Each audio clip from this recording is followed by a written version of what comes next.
25 ans après, que dire? Eh bien, je pense que 25 ans après, l'émotion est toujours là, elle est présente, parce que notre papa est toujours présent parmi nous.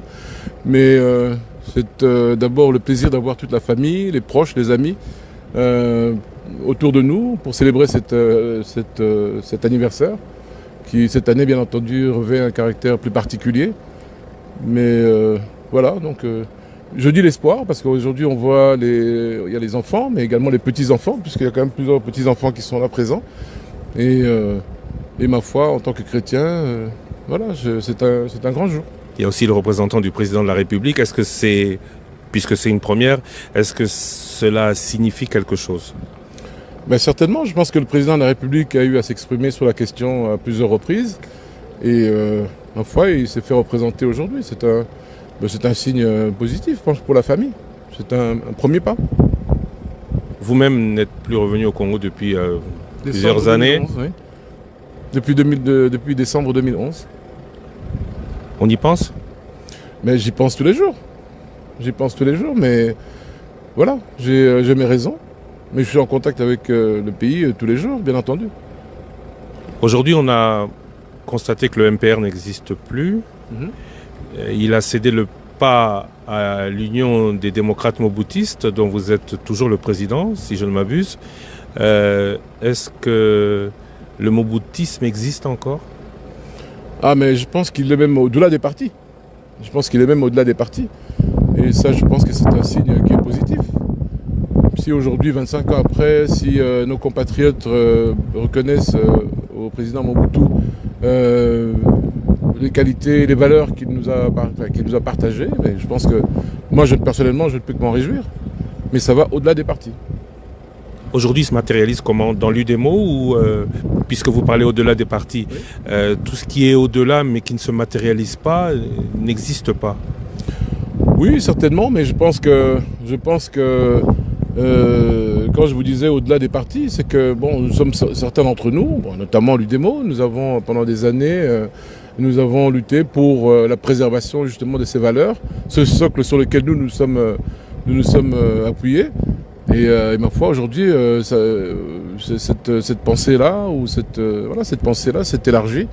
Et moi, je m'en réjouis. Donc, quand je dis au-delà des partis, c'est que c'est partagé dans plusieurs partis et pas nécessairement dans des partis. Ça peut être des associations, des personnalités.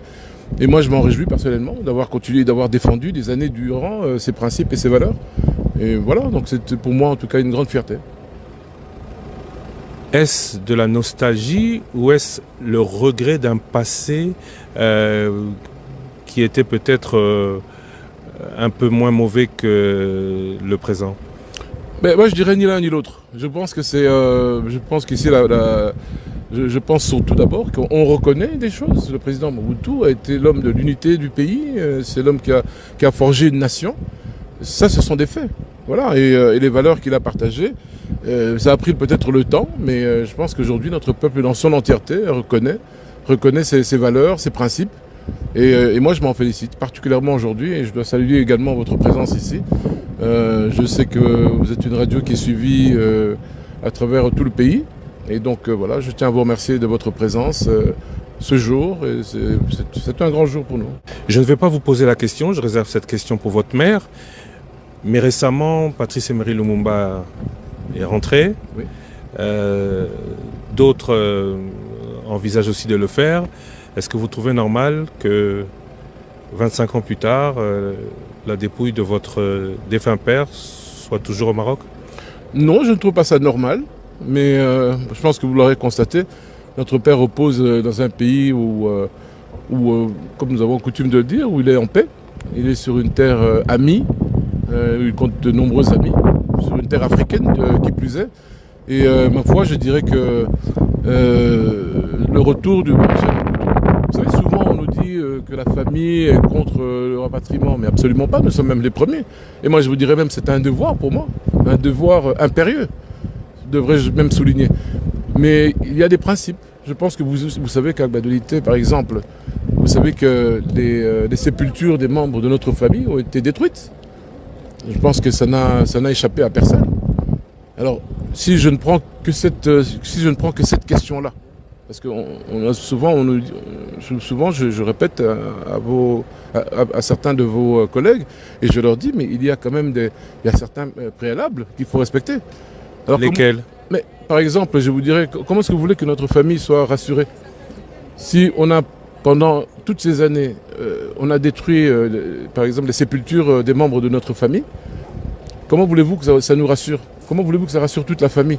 La décision n'est pas à prendre seule.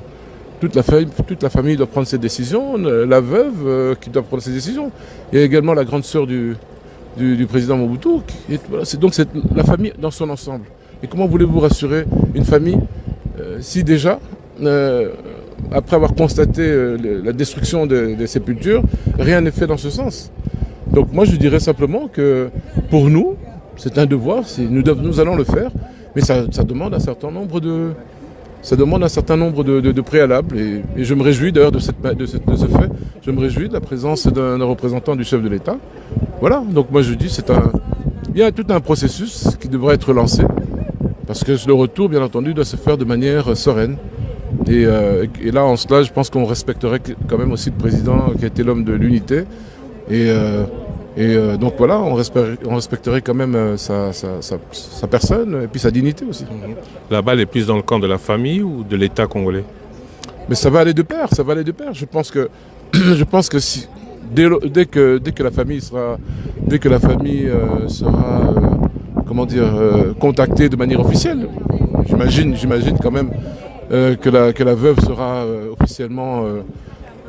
officiellement contactée par les autorités comme il se doit. Le président s'est prononcé sur la question. Je pense qu'à un moment donné, je peux imaginer, je ne suis pas devin, mais à un moment donné, certainement, il aura l'occasion de contacter la veuve et ensuite les choses pourront se faire. Voilà. Ma dernière question sera la suivante. À quand votre retour, votre arrivée à Kinshasa? Depuis 2011, vous l'avez dit, il y a 11 ans, vous n'y êtes plus allé. Oui. À quand? Bientôt, je l'espère. Merci. Monsieur Mobutu Nzanga Bangawe, je vous remercie. Merci beaucoup. Merci.